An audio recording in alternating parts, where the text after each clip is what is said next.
And the second one is it's a sort of strange, very strange kind of almost a defence for the kind of neoconservative type right-wing sort of top-down authoritarian set of rules that I think, we drift towards and around sometimes. It's not really a defence for it, but it's a sort of a discussion around it. Because I remember thinking a little while ago, I remember that kind of classic internet thing where everything leads back to Hitler at some point, but I remember thinking about this idea that, if you can get your head around the idea that even fucking Hitler thought he was doing the right thing, he was just messed up. If you can get your head around to that point at which you can believe that the kind of behaviour that you get from a lot of people isn't the result of them being evil or wanting to damage society, it's just that they believe that they're helping it, then you're a step towards being able to understand the reasons why certain people behave in the way they do. I don't think that's entirely always true, but this is just called power.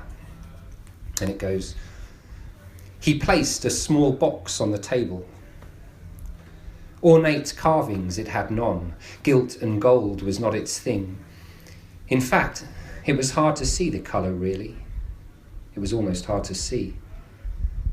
But it was there, a small box, sitting on the worn green leather top of a wide wooden desk before the most powerful man in the world.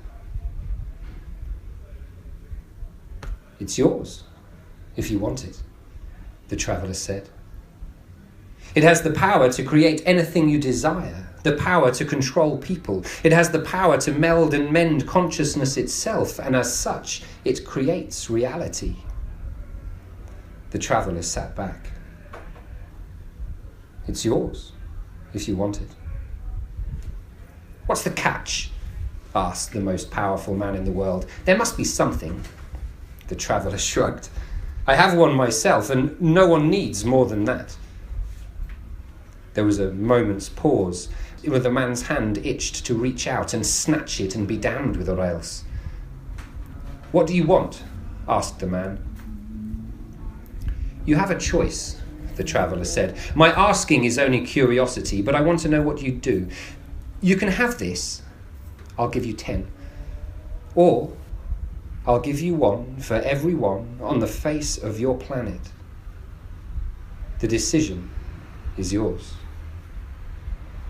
The man thought, in the way we often do, not rationally or logically, but dreamily, excitedly. He played out hopeful scenarios, pursuing an end to a point of comfort. If everyone had one, what would that be?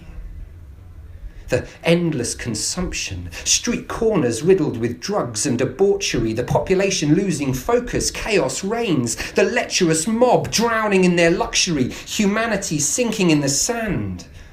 Or he could manage it, help them, distribute it fairly and see the future through. And then he knew what he must do. The traveller left that afternoon, his ship slipping silently into space, and the man was left holding a box. Ornate carvings it had none. Gilt and gold was not its thing. In fact, it was hard to see the colour really. It was almost hard to see.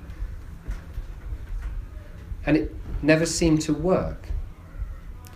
And he often looked back and wondered if he'd simply chosen wrong. Thank you. Is there something on that?